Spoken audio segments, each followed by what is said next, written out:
Here.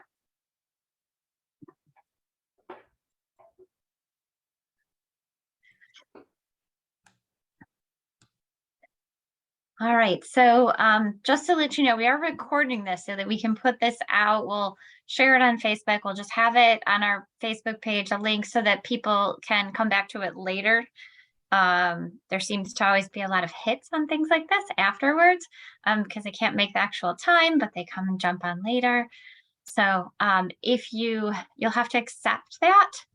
You are welcome to leave your camera off if you prefer to not be on camera, but if you don't mind, no worries.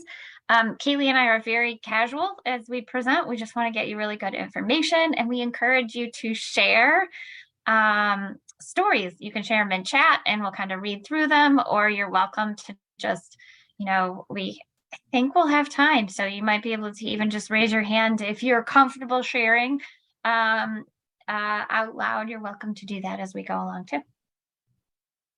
All right. Well, why don't we get going? And I'm going to start by introductions. My name is Peggy Nielsen. I'm the program manager for Henry Ford Sandcastles. Welcome. Thank you for joining us. And I am partnered tonight with Kaylee Hanrath. She's one of our program coordinators at Sandcastles. And we are the voice of Grief and Brief. If you have watched the voices of Grief and Brief, if you have happened to follow that on our social media pages, we do short informational pieces once a month on Facebook. So you are welcome to check those out. There's a whole pile of them on our Facebook. I'm sorry, on our website also, which is about sandcastles.org. So if you want to go back and listen to them. And if you ever have any ideas of things you want to hear, shoot us an email and we'll address that topic in a Grief and Brief. And so tonight, a little bit about Sandcastles. We are a division of Henry Ford Health System and hospice in particular, but we are open to the community at large. We have a wide range of different programs for families with children between the ages of 3 and 18 who've experienced the death of a loved one, and we are in Southeast Michigan. So tonight we are talking about glitter and grief. We know that there is always that extra added challenge around the holidays when you are grieving the loss of someone. And so we just wanted to come and do some overview and education on that and brainstorm and share some wonderful ideas of how to help yourself and your family and your children get through the holidays while grieving. We have a lot of great information for you tonight. So before we get started, we want to preface this with take what bits of this presentation and information that you're presented tonight work for you and your family. You can try one thing, you could try two, but it's going to be different for everyone here tonight what works for you. So take what works for you out of this information, but like what different things here might work for you tonight. Our grief is unique. Our grief is like a snowflake, and it's different for every person here on this call, here watching us, here the replay on YouTube. It's different in 3 different ways. The duration, we know this, grief never ends, unfortunately, just because love never dies. So those bonds that we have with the person who's died never end. So our grief never truly ends. We each experience grief in different ways, with those grief reactions occurring for varying lengths of time. And even identical twins will experience grief differently. And that's dependent largely on the intensity of the grief that we feel. So our grief is largely dependent on our relationship with the deceased, our own coping skills, so how we know to express our own emotions, and so many more other factors, our culture, our spirituality. All kinds of different things influence our grief and the intensity that we may feel that in. And not only may the intensity of our grief change from day to day, but it also varies from person to person. Again, even identical twins experience grief differently. And our grief is also unique in the expression. So depending on the coping skills that we have, our unique emotions, our reactivity, the way that we express our grief is unique also. And it's normal to be tearful, it's normal to be angry, it's normal to feel relieved or anxious.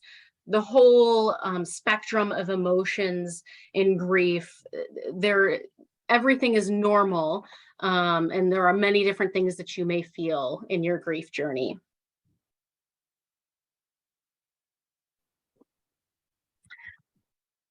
So what we know is that when you celebrated a holiday season the same way year after year, and you have all these wonderful family traditions that everyone loves, and we do this, that, and the other thing, and someone dies who is a key part of that family tradition, it really can just be like an earthquake through so many layers and have those aftershocks and those ripples that go out like an earthquake.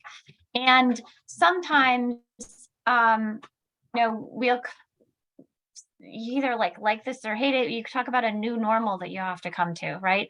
But who wants a new normal? But the reality is, when you walk into a holiday season, it is a new holiday season, one that is different than you have had in the past, because you're missing somebody who's very significant in your world. So you have to kind of think about planning ahead. The earlier you start to think about it, like, don't wait for the last day, but see if you can get your family together and start to talk about things. You're going to experience family gatherings of all sorts between Thanksgiving and whatever you celebrate, whatever holidays you celebrate, that are going to happen without that special person in your life. There are traditions that you may have done year after year that they may not be there for anymore, or will not be there for anymore. So how do we learn to cope with these things? Sometimes time off of work or school means that you have less things distracting you. Sometimes we can plunge ourselves into work and school keeps us busy, and then you get that break and that day off, which maybe before was like a great thing. I have a day off. But then when you're in the midst of grief, a day off is just like too much time to think, and that can cause different issues. We also have this massive change of season that we're going through right now.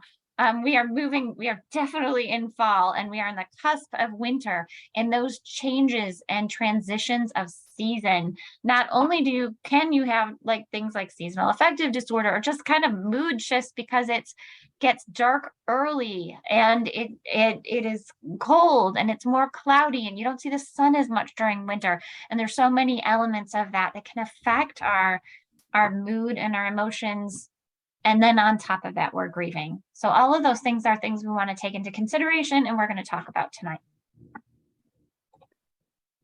Another thing that can make the holidays more difficult when we're grieving is if it's the first year. This is our first holiday season without our person who's died.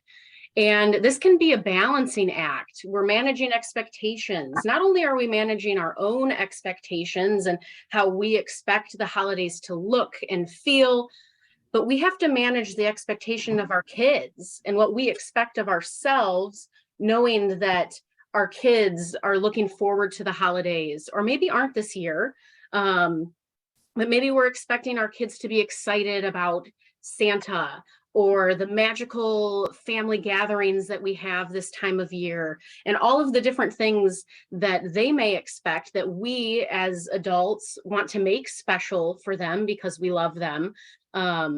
We have to manage that too. And also the expectations of our loved ones, that we've got Thanksgiving coming up and we always gather together as an entire family.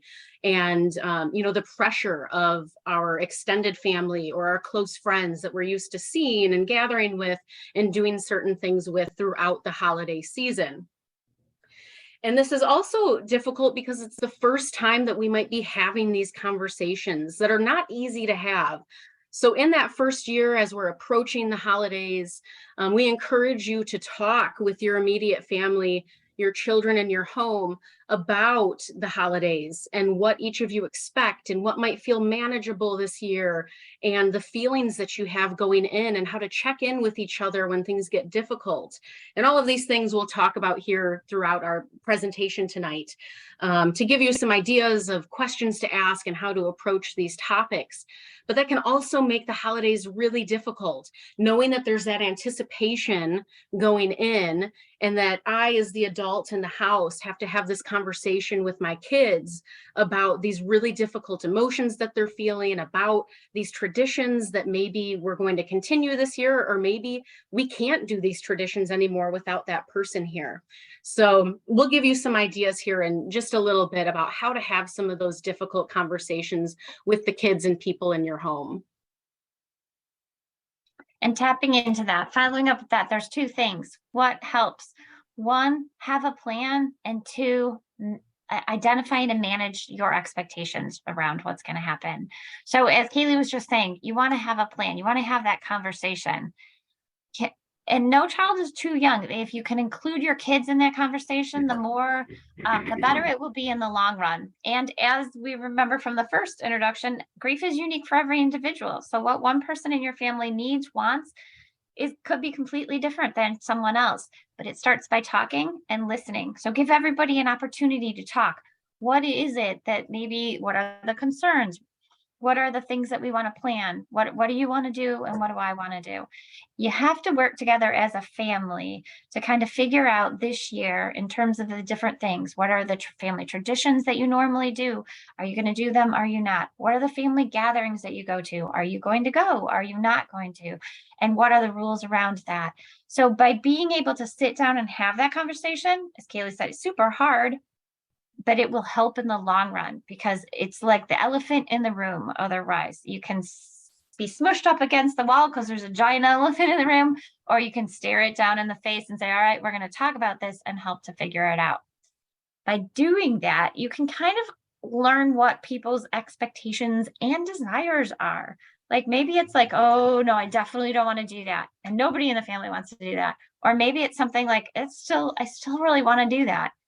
And that's really important to me. That's like one of my most important parts of the holiday, and I really want to do that. So having that plan and having that discussion, and then identifying what's most important is what your family needs. And that conversation about what they need is what's going to make it. Because what one family might need might be different than someone else.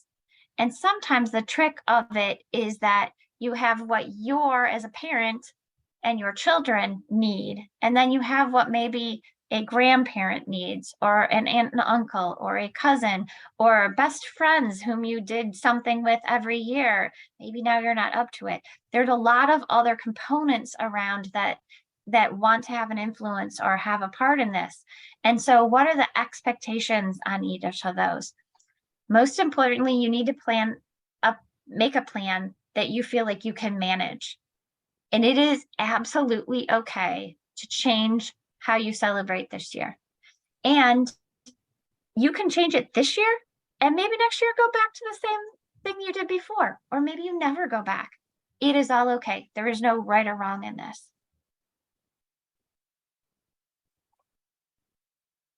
Before we get any further, we want to stop and talk about something that's very important, which is supporting yourself and being there and present for yourself. So before we talk about supporting our children, we're going to get real for a minute. And just like that oxygen mask that comes down and, they tell you about every time you get on an airplane, you need to put the oxygen mask on first. So before we can help anyone else, we need to take care of ourselves. So part of that is giving yourself a break. So taking time to recharge and surrounding yourself with a strong support system. So maybe these things are kind of interchangeable here. Maybe part of taking that break is leaning on that support system that you have and asking them, hey, can you take care of the kids for an hour or two tonight so that I can have a moment to myself? So that you can recharge, you can be present and be there once we've been there for our own emotions, that you can be there for your children's. So you have to take care of yourself first so that you can take care of your children and be present for them.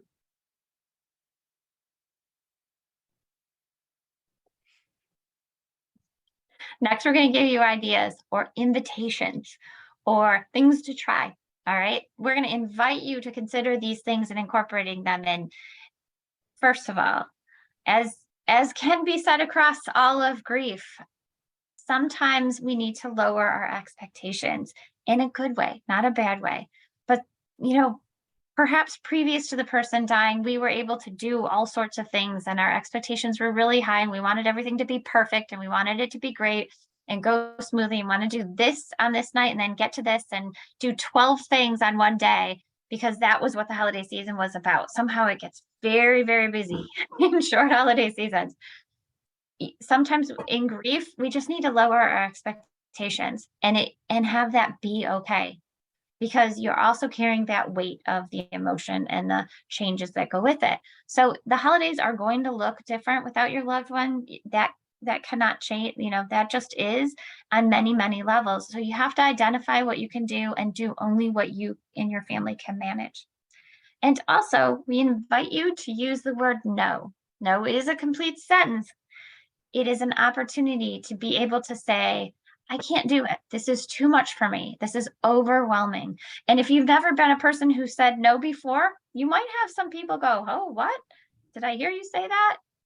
I'm telling you, it's okay. It is okay. This is health and grief, right? Yeah, I need to learn and to be okay with saying no if I don't want to go to something or if I want to, do something different. It is okay to say no. And again, like the oxygen mask, you have to take care of yourself. You are as good for your family as you are for yourself. So important to take care of yourself. Give yourself a day off, a night off. If someone says, hey, I'll watch your kids, say yes. It's okay to take a day off. It's okay to sit on the couch and do nothing just to recharge your battery. Sometimes maybe there's a lot of people I know who say, oh, I'll do what, let me know if you need something. And really, we want people to actually say, will you take my kids for the day? But even if they don't know to say that, you can say, remember you offered something? I'd love if you could just take my kids out to dinner so I could have 2 hours to myself. So take care of yourself. And along those same lines, there are some things you should know. So this is no one size fits all. So again, each person in your family is going to have different needs. Your family as a whole is going to, grieve differently than even your neighbors or someone else in your family. So listen to your family's needs to find the right fit for you, and don't compare yourself to others. And we also want to give ourselves grace. So allow yourself to feel whatever those feelings may be. You can cry. You can laugh. It's okay to have fun during the holidays, even if we are missing our loved one. You can get angry. All of these things are okay. And give yourself grace and the ability to feel those things. You also should know that it's okay to find support. So sharing your feelings can be effective in working through them. So maybe that's having somebody on speed dial or somebody that you can text if you approach something this holiday season that is really difficult, that you can just send a message to vent to somebody when things get tough. And know that you can change your mind. So you have the power to do what feels right for you in the moment. So maybe you've made plans, maybe your family is getting ready to walk out the door to go to a holiday gathering, and you decide in that moment that it's going to be too difficult, that it's not actually something that you feel that you can do. You're allowed to change your mind. And we'll talk a little bit here tonight about maybe setting those things up. So when you get in that moment and do want to change your mind, that others are aware of that going into the holiday, but know that it's okay to change your mind. And you have the power to do what feels right for you and for your family in that moment. And in that, keep in mind and remember that scaling back things is okay. Like we've been talking about, if you might not be able to do everything. So, and if you need to kind of take it down a level, because Christmas and holidays or any kind of gifting holiday where you got to buy gifts for everybody, it can be very overwhelming and very time consuming. And if you're sending out cards and sending out all this stuff, there's a lot of work that needs to be done.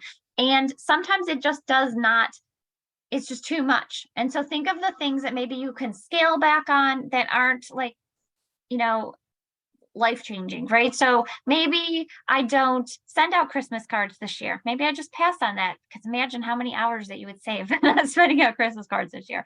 Or maybe for example, buying gifts. If you have a whole bunch of people to buy gifts for, maybe you just take 15 minutes in the grocery store, that aisle with the whole wall of now there's so many places that have so many gift cards, and you just buy gift cards for everybody. You check the box on giving them a gift, but it saves you time from having to figure everything out. So that might be a couple of ways that you can kind of save time. Think in those forms of things where you can shave off a little. Another idea is Elf on the Shelf has gotten to be huge over the last few years, and it takes a lot of work, especially if your kids are paying attention to it. That might be a really difficult thing to keep up with night after night. Now, there is no right or wrong here. That might be a great thing for you to do. You might love to be able to just do that and do it simple after the kids are asleep, or it might be overwhelming. If it's overwhelming, maybe you ask someone for help. Help them to kind of help, just come over on occasion, or your next door neighbor or someone. Can you come and just do this? And maybe that little lift and that little help, maybe an older child in your family, even who's like now a teenager and totally knows what's going on with that, can even jump in and assist at times. So identify ways where you can scale back just enough to give you a little bit more breathing room. We have some tips for adults as we head into the holiday season, some things to kind of look out for and maybe anticipate to make the holidays a little bit easier. The first is to be prepared for grief triggers. And I feel like during the holiday season, there is the potential for there to be a lot of these. Lots of things, lots of traditions we may have that we're used to our loved one participating in or being present for. So be prepared for those things to come up, and maybe have a plan for yourself on how to deal with those things when they present themselves. Another thing is to be prepared for things not to go smoothly 100% of the time. I know, like for myself, I'm not someone who likes to get emotional in front of other people. But when we've had something happen to us, like a death loss going into the holiday season, things are not going to go smoothly. We may get emotional in front of family members or friends that we don't necessarily want to see us get emotional. We might forget something as we walk out the door because our mind is just in that grief fog. So be prepared for things not to go smoothly 100% of the time. And also know that it's normal to be worried that you might lose your composure in front of others. It's hard to be totally vulnerable in front of others. We may even love those people, be close family members, but it's difficult to be vulnerable with them. So know that it's normal to be worried about that, and maybe have some kind of plan in place, like locking yourself into the bathroom if you need to. Maybe you're halfway through Thanksgiving dinner and you just need 5 minutes to yourself. So maybe you excuse yourself from the table and go and lock yourself in the bathroom and take that minute that you need to kind of recharge, get those feelings out, and then come back and join the rest of the family.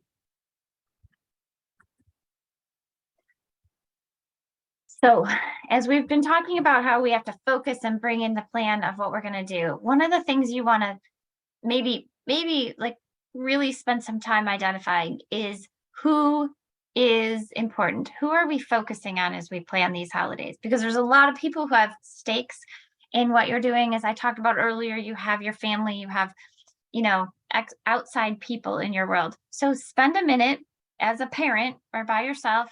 And this is whether you have kids or not, but who's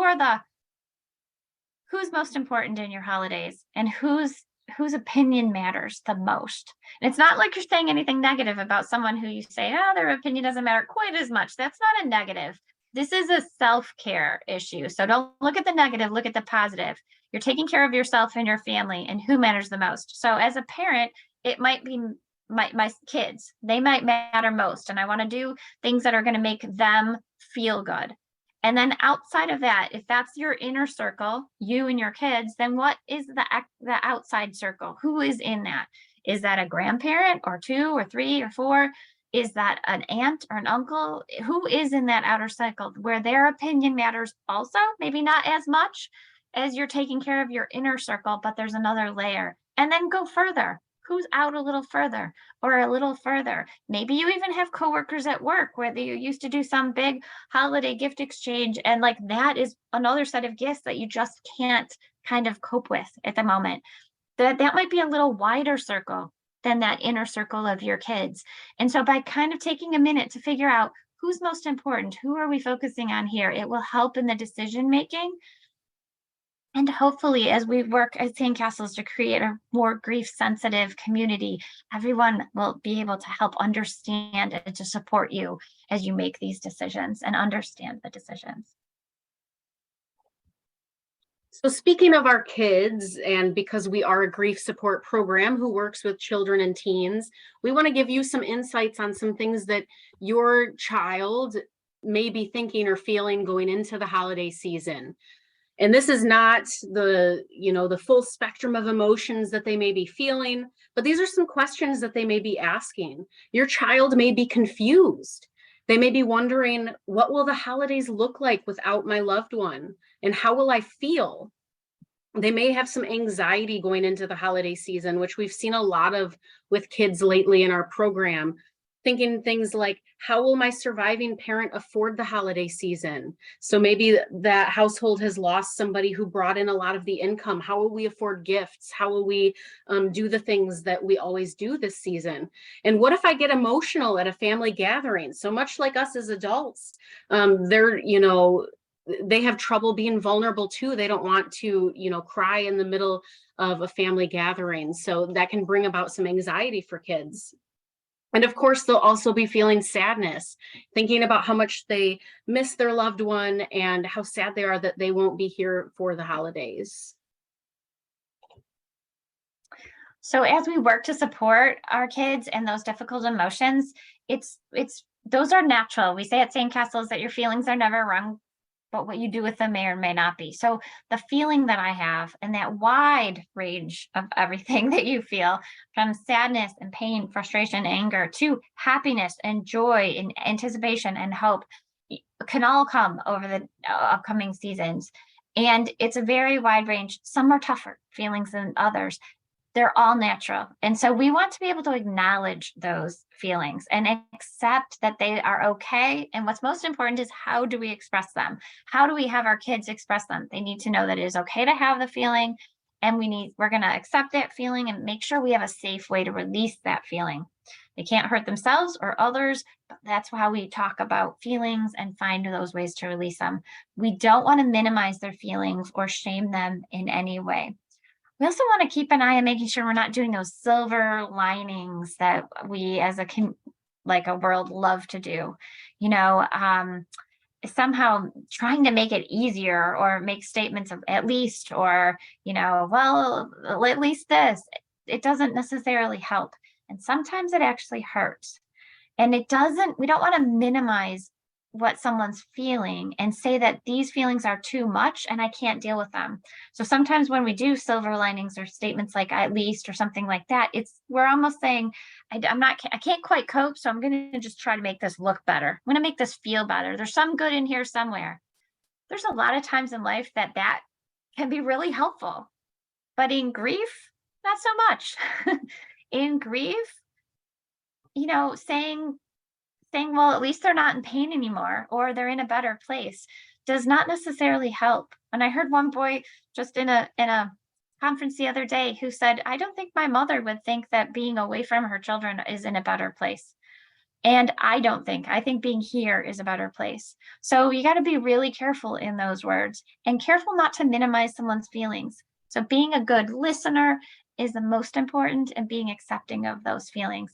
Kids especially, as well as adults, we need supportive people around us who help us to feel safe in sharing our feelings and just listen and are willing to accept where we're at and support us along the way. So how can we do that for our children and our teens?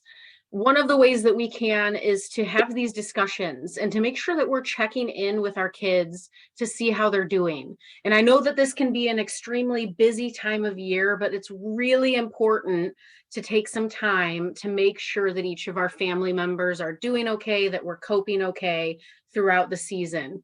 So maybe that's setting aside a moment each day during dinner to check in with everybody around the table.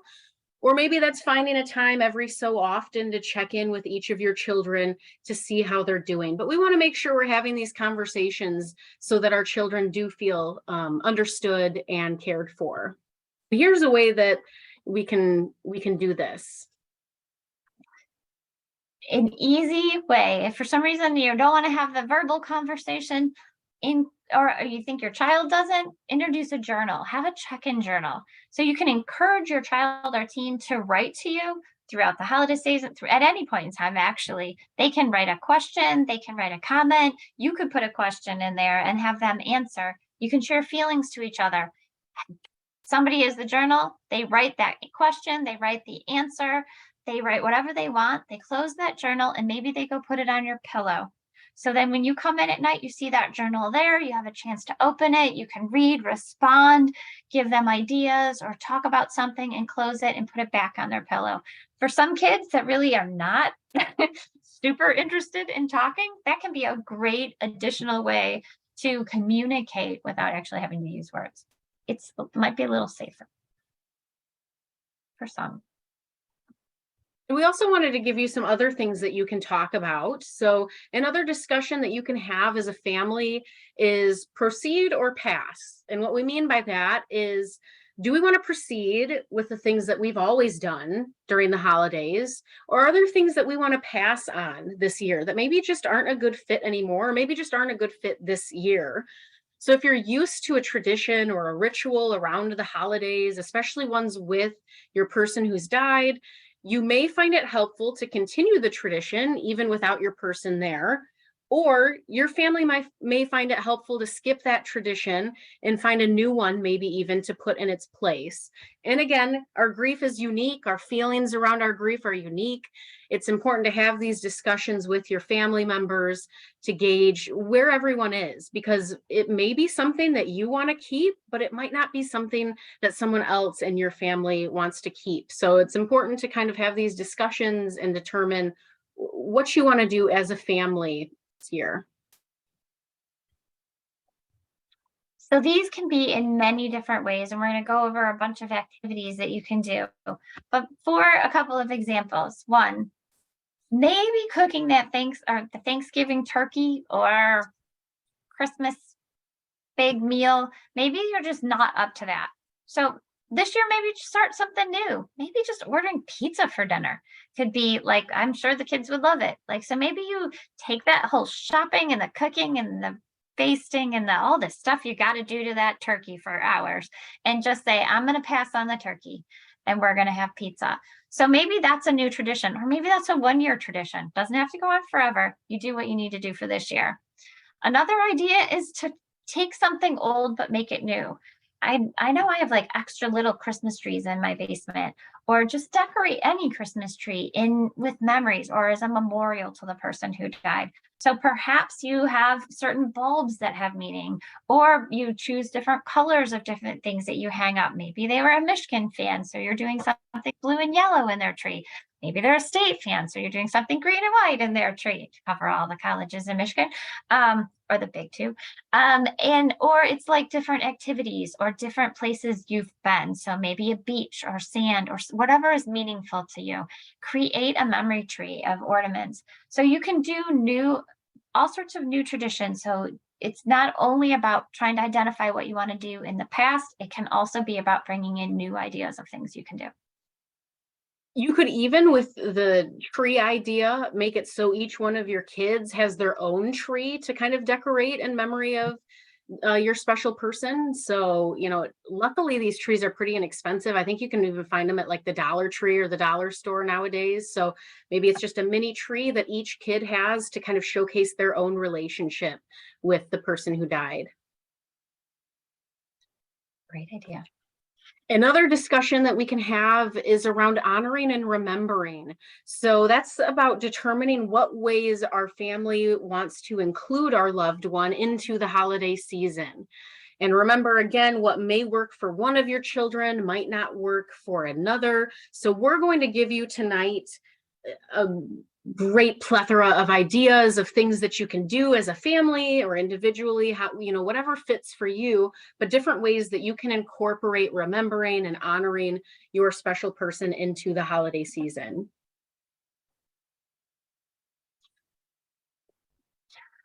All right, so we are going to start with activities you can do as a family. If you're in a grief support program, you may do some of these. You may have seen some of them before. They are, you could do this in individual groups with kids, but since we're kind of talking about the family, we kind of focus this on family. So you could have a child do it by themselves, but we always suggest an adult be with them. It also can be a great thing you can do as a family together. All right. This is kind of a way to honor the person who has died and incorporate them. We know that they're no longer physically part of our world, but just because they died, that love they had and the love that you shared, that never dies. So that is always present in our lives. So the question then becomes, how can we incorporate that in a caring and loving way that feels good to ourselves? So let's just take a look at the place at the table, right? So there will be an empty chair at the table. So there's your first question, and maybe that first discussion of what are we going to do with that empty chair at the table? And I've seen families do all sorts of different things. Sometimes they choose someone else to sit in it. They make a conscious decision. It's not random. Like, I make a conscious decision of this year, we're going to let so-and-so sit in the chair. Other times they leave it empty, but maybe decorate the area around it. So in this picture, you will see a placemat. You can take a plain cloth placemat. You could take a plastic placemat, a clear plastic placemat, use some Sharpie markers, and you can decorate a placemat in memory of the person who died. Give everybody a marker, have them choose of their favorite color, a Sharpie or whatever's meaningful. In that placemat, they could draw pictures that were meaningful to them of something that they did with the person. They could write notes. They could just write their name. They could write, "We miss you." They could write whatever you want. You decorate however you want. You can put that placemat under the place at the table, or you could put that in the middle of the table and put something on it. Lots of different ways that you can do that. At Program, we've also decorated plates. You can actually take a ceramic plate and decorate that and then bake that on. I don't suggest putting food on it, but more just putting it on the table and having it as a memorial on the table. You can also take clear plastic plates and decorate plastic plates. And if you actually have one plastic plate that fits on top of another, you can decorate the bottom plastic plate, put a clear plastic plate on top of that, and put food on that if you really wanted to. So there's lots of different ways. We've also seen families who've used tablecloths and decorated a tablecloth around that. At Program, we do things, we do an annual candle lighting ceremony. So families get candles. You can decorate the outside of a pillar candle, or you can decorate a piece of contact paper that is cut the same size as the candle, decorate the contact paper and wrap that around the candle. You could take a glass vase and decorate the outside of the vase and put a candle inside of it, or memories, or whatever you want inside of that. These are ways that you can decorate the table in honor and memory of the person. Sometimes lighting a candle can be really powerful. Lots of different ideas just around the table. So when we say, okay, let's sit down and talk, there's so many kind of layers that you can talk about, but just take one at a time, one thing at a time, and figure out what's the first thing I need to decide and tackle that. And when you get that, then go to the next thing and then go to the next thing. So these are just some of the ideas that you can do that incorporate them into that place at the table. I love this idea that Camille put in the chat, that you could put a giant stuffed animal in the chair so it doesn't seem so empty. Great idea. It's a great idea. These next few thoughts are all have to deal with a stocking. So we're going to give you 6 ways that your family could utilize some kind of memorial stocking or do something with your loved one's stocking to kind of memorialize them. And some of these ideas were adapted from What's Your Grief, which is a great website we'll talk about at the very end here tonight. First idea is that you could fill it with memories. So you could leave it out, either just for your family, for your extended family at some kind of gathering or friends, and leave a pen and paper nearby and encourage people to write memories on it to add to the stocking. And you can choose a day and a time, maybe during that gathering, you want to get all of those memories out and kind of sit around and read through those. Maybe that's something you want to do a little bit more intimately with just your immediate family. But you can go through and read all of those memories, those special times that everyone had with your loved one.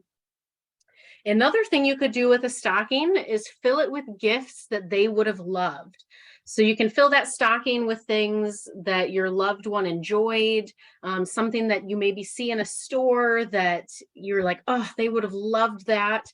And then at the end of the holiday season, you can take all of those gifts that are inside and donate it to a cause, maybe even a cause that your loved one cared about. Another idea is to fill it with candies or other treats that they loved. So finding chocolates or other sweets and treats, filling that stocking with them, and then bringing that out at a designated time. Maybe that's when you're opening gifts together as a family, or after a special holiday meal, and everyone can enjoy those treats that filled that stocking. And another is filling it with flying wish paper. So writing notes to the person who died on flying wish paper, which if you haven't seen that before, you can like light it on fire and it kind of like disappears into the air. So you could write those notes to the person who died or write memories on them. And then maybe on New Year's Eve or another special day, or maybe not a special day, whenever you want, but you can light those together as a family and kind of celebrate that. And then the last two ideas, one is creating a keepsake. So you can cut a part of your loved one's stocking and turn it into an ornament. So maybe you cut out a little star or a heart shape. You could even draw on that little piece to kind of commemorate what it is. Or you could put that into a frame and bring that out during the holiday season. And either of those would help to showcase and honor that person who's died. And another is to hang something else in its place. So maybe that's not hanging anything at all, but leaving a lit candle sitting right above where it would usually hang. Or you could hang a special ornament. So maybe a star or an angel, or if they really loved fishing, maybe a fishing pole ornament or something like that in place of where that stocking would normally hang. And so speaking of ornaments, here's a video that we made showing you how to make your own memorial ornament. So this is one way that we've seen and done here at Sandcastles that you may want to try on your own. Your loved one. Oops. See if I can get it to play from the beginning here. Your loved one.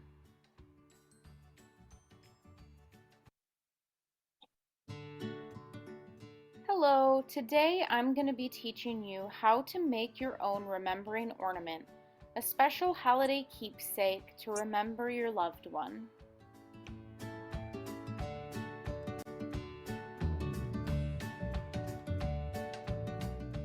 Here's what you'll need. A clear ornament, you can find these at the Dollar Tree, a pair of scissors, something to write with, a few different kinds of ribbon, I've used 3, and a piece of paper. Something with a pattern would be best. I just used a small piece. The first thing that you'll want to do is take your patterned paper and cut it into small strips.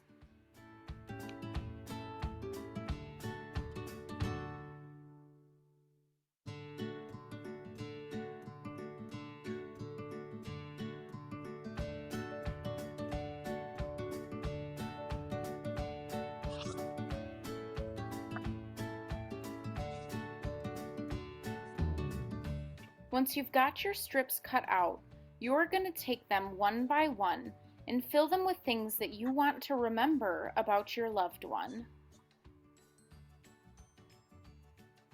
And you'll do that with all of your strips.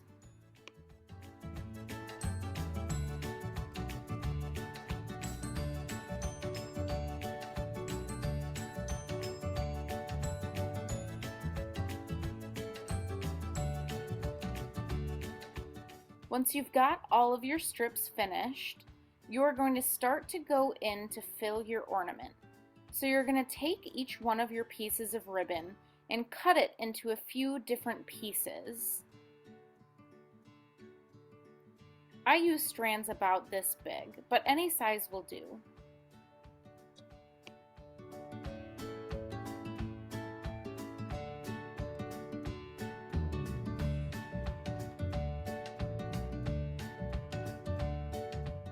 To start to fill your ornament, you're first going to pull that cap off. Mine came off pretty easily, and then to put it back in, I'm just going to push in those small little nubs. Now that I have my empty ornament, I'll start by filling it with some of my ribbon, and then I'll alternate back and forth, filling some of my memories or things that I love about my loved one with other pieces of ribbon.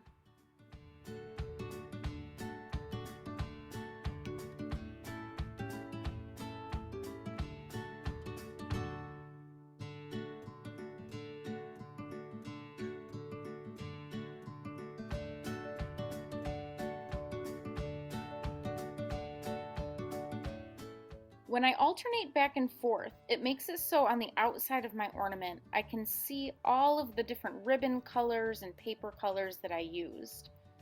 So now to put it back together, I'm just going to pinch those two little nubs together and fix that top back on the ornament. And now it's ready to hang. And that's all there is to it. Now I've got a special ornament that reminds me of my loved one that I can cherish during the holiday season for years to come.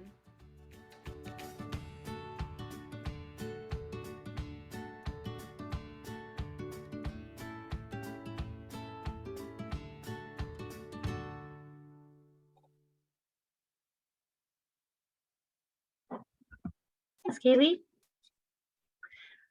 All right, so following kind of along those same ideas, we had a memory ornament. Now we're going to move to the world of wreaths. So maybe hanging a wreath somewhere in the back of a door. You can hang it on the inside or outside, sometimes even like the back on the inside of the house is where you can see it and kind of interact with it is a great. So take that wreath and create a memory wreath, for example.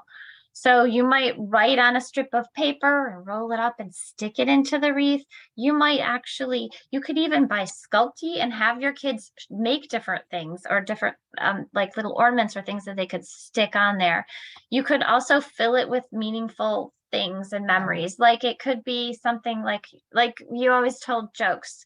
Or they loved going to the Lions game on Thanksgiving. So you put a little Lions ornament up on there, or maybe they loved penguins, and so you find little penguins. Could be things that you find around the home, or maybe you go to the dollar store and encourage your kids to just find things from there, or even have your kids draw pictures. You could cut like little squares worth of paper or stars or hearts or whatever shape you want. Give a piece to your kids or friends and have them write a memory or draw a picture of something that was meaningful and make that into a wreath and just hang it on that wreath so that wreath can be up there and every time you see it, you can smile. Another thing you could do from the wreath is do a message wreath. So if you want, this could be on a specific night or it could even be a whole month long. Similar to like a gratitude wreath, it could be a message wreath, and maybe you have pieces of paper that are nearby, just like in the video where you're writing a message to the person who died, and you roll those up and stick that into the wreath, and then everybody in the family just does that throughout the holiday season. So when you think of, oh, I wish I could tell him this, or I wish I could tell him I miss him, just put it on a piece of paper and slide it into that wreath.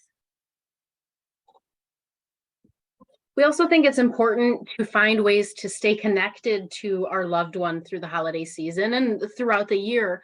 We talk a lot about sandcastles, about continuing bonds. So keeping that relationship staying connected to that person. So one way you could do that is to write them a letter. Tell them some things you want them to know. What are things like? Maybe part of that's keeping a journal. Maybe you could write them a letter every day during the holiday season. You can sing their favorite holiday song, or you could even just do something as simple as drawing them a picture.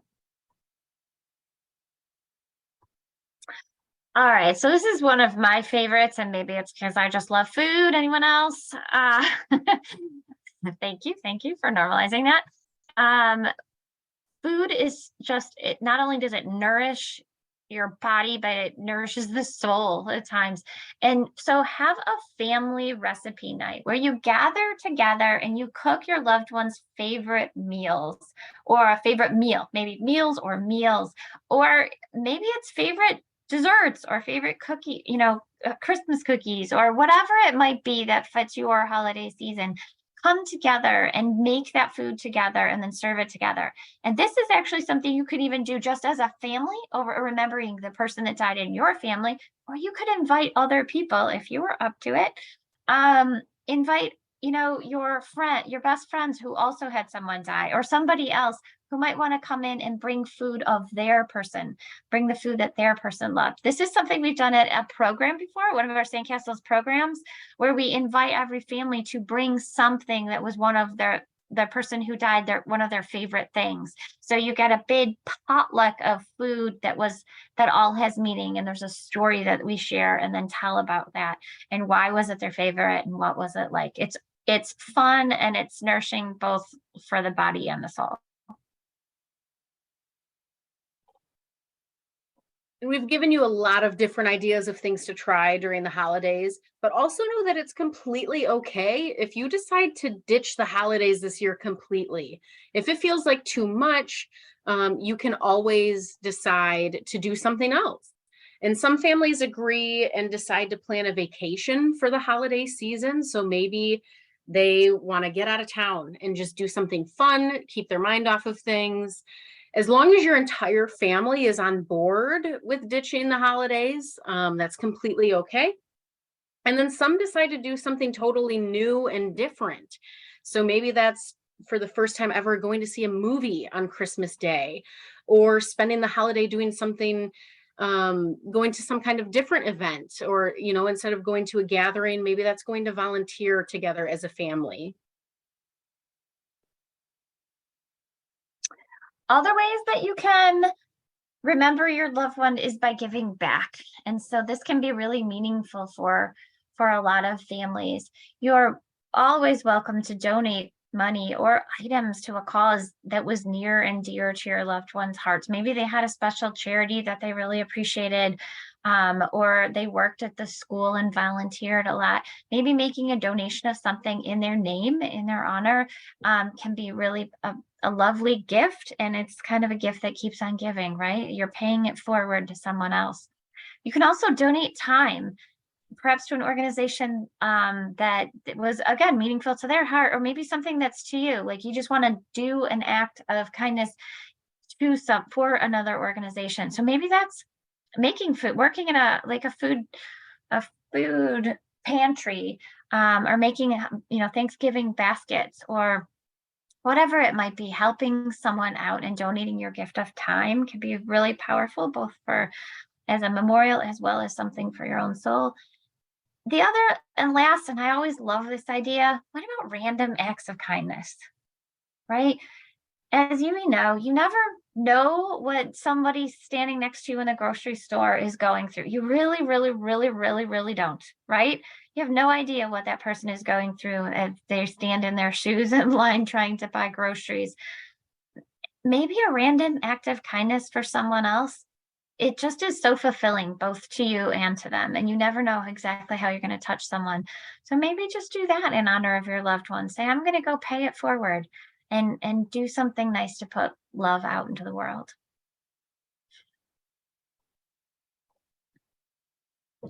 We have some additional resources that we recommend here at Sandcastles to help get through the holiday season. One of those is the NACG, which is the National Alliance for Children's Grief. They have a great holiday toolkit that you can read through, has some great tips for making it through the holiday season and some activities that you can do together as a family. As I mentioned before with some of the stocking ideas, What's Your Grief is also a really great resource that you can use. They're like an online blog, and they really just kind of talk about grief and just tell it how it is. So What's Your Grief is a great place to go to kind of have your grief feel normalized and also get some ideas of some different things that you can try. The Dougie Center has a holiday plan. So some of these conversations that we talked about having about traditions and ways that you can honor and remember as a family and check in with each other, the Dougie Center actually has a worksheet that kind of lays out some of the questions you can ask and talk about as a family. So we're happy to share that with anyone who is interested. That's a great resource as well. We also recommend the Actively Moving Forward app. So if you are a young adult who has experienced a death, the Actively Moving Forward app is a great place where you can go and find support just right at your fingertips from others who are grieving. And then we also recommend our website. We have some different resources on there, our blog, some different activities you can do as a family, or if you're a professional watching this, some different activities you can do in your school or in your practice. And then we also recommend our Grief and Brief podcast. So Peggy mentioned at the beginning, her and I talk once a month about different grief topics. And actually this month here in November, we're going to be sharing a Grief and Brief that specifically talks about how to help a grieving friend. So if you're watching this and are interested in learning more about how to help someone that you know in your life who's grieving, that's going to be a great resource to check out here a little bit later this month.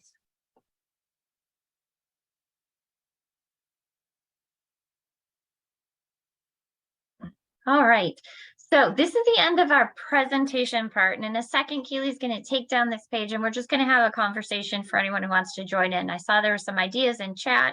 Love for like a conversation about things that have went really well in your life over the holidays after someone has died, or maybe things that didn't go so well. You might want to tell. Let's brainstorm a little bit for a few minutes afterwards. But do know that we are, as a Sandcastle's Grief Support Program, we are here to help. So if you're interested in participating in our programs, we would have the parent or the guardian give us a call. We'll set you up for an intake and share more about all the services that we can provide. Or if you are maybe not in that category, but still have some need of how can I help a grieving child or a grieving family, we do grief consult calls all the time. So again, give us a call. 313-771-7005 is our phone number, or you can email us at sandcastles@hfhs.org, and we are happy to assist with whatever grief needs you have. All right, so I'm going to have Kaylee break that down, and we're going to just talk a little bit about the chat if we'll go through that. You are welcome to unmute and talk if you have ideas to share. I saw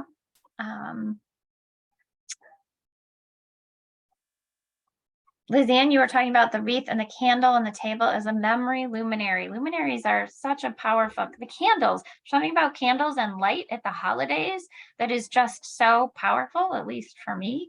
Love that. Camille, I agree completely. I love the gratitude wreath. Even things we're grateful for that the person put into our life or gave to us or taught us about who we are. There's so many ways to kind of incorporate that. Having a photo of the person whose favorite meal it is on the side. Ooh, that's a fantastic idea.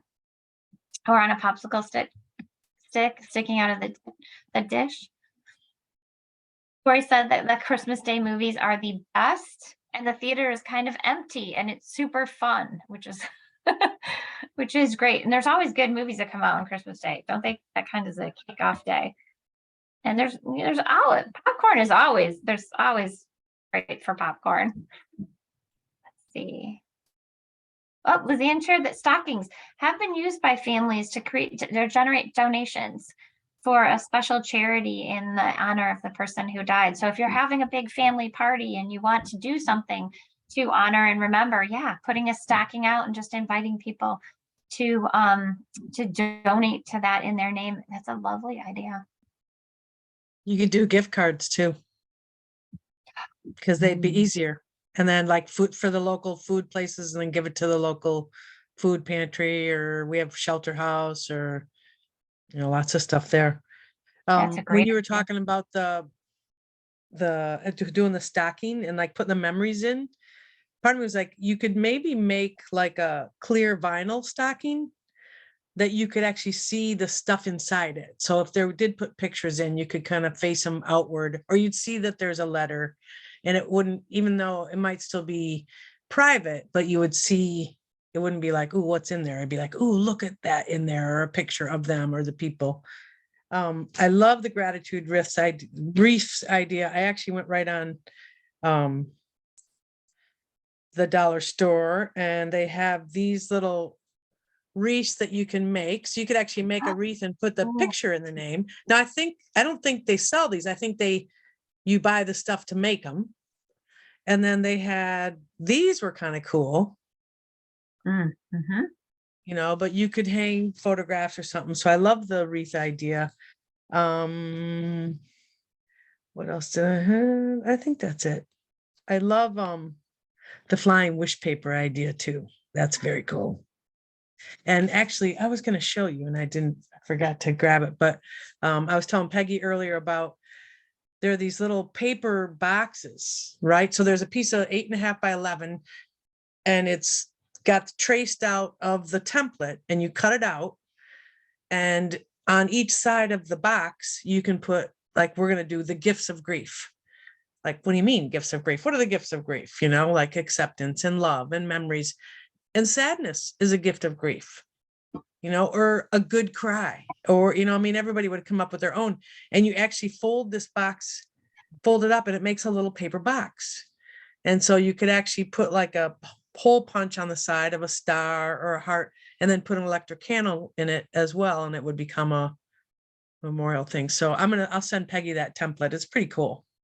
That is cool. And do you just use a piece of cardstock? So not expensive, something No, you it's may like, just have at home. That's great. yep. Yeah. I was thinking too that if No, it actually sparked a memory so remember on the memorial service night, at times in the past, we had the little trees out, Kaylee, like you said, a smaller tree. Actually, we even just did a branch. It wasn't even a tree. We got like from nature, our little Charlie Brown tree, and we had hearts and stars pre-cut. And the children wrote the invisible gifts, Camille, the gifts that remain, even if it was my blue eyes, or my dad sang and I have his voice, or his sense of humor.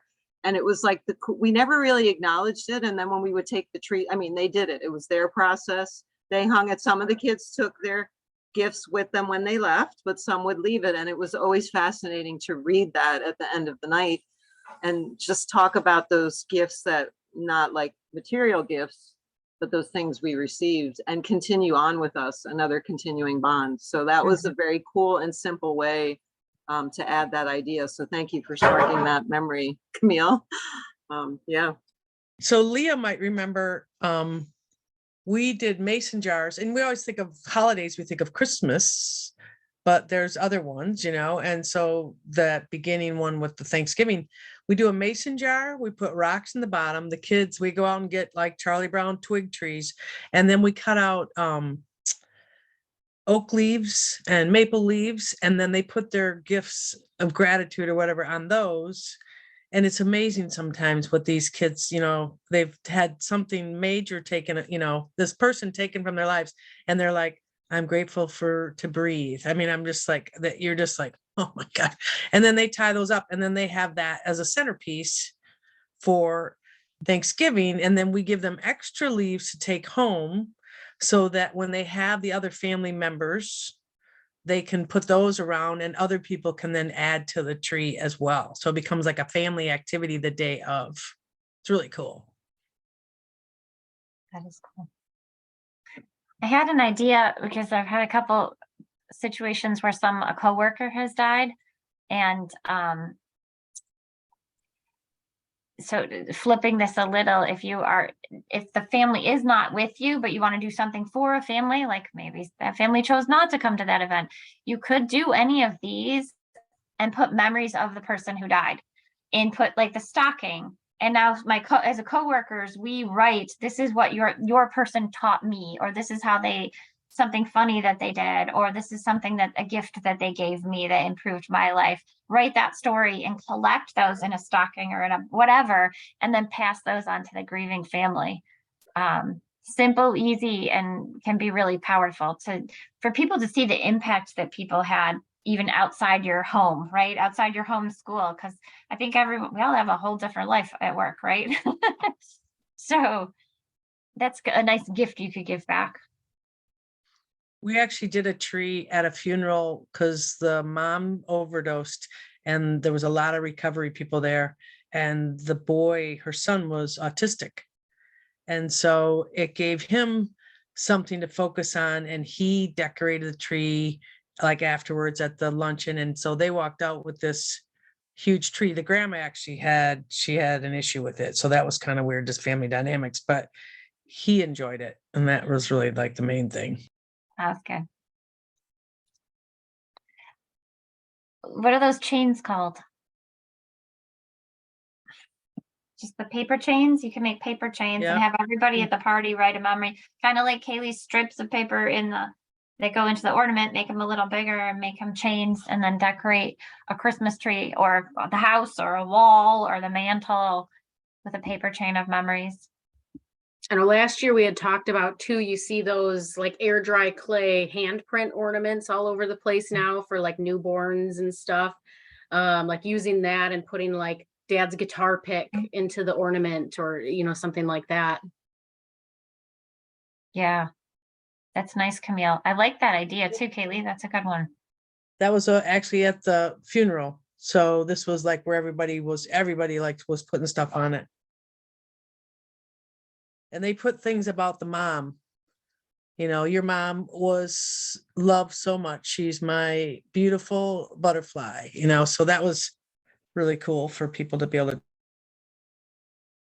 And I appreciate all the doing, because we do want things to do with it, yet from an added perspective, simply lighting a candle and sitting in quiet, because we are, even at the holiday, although I did like the lock myself in the bathroom. So you could light your candle in the bathroom by yourself and have some time, because, well, we know the whole human beings, and yet we're human doings, and to do something, especially with the children, is very healing and very valuable. I just don't want to miss out on the opportunity to sit by the Christmas tree, if that's what you do, and just be with that.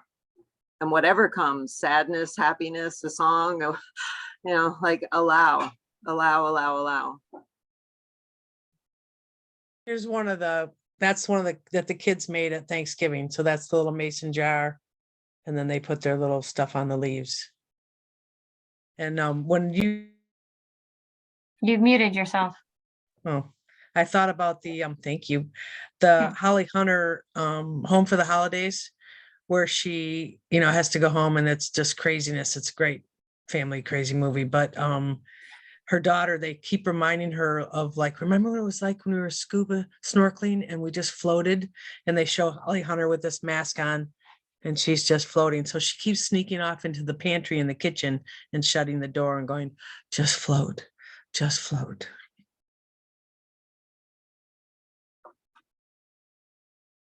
Just breathe. This was a great presentation, you guys. Thank you so much. Well, thank you. Thank you for coming. Thanks for sharing your ideas, everybody. It was great to see you. We're always here if you need anything. I think that's a wrap.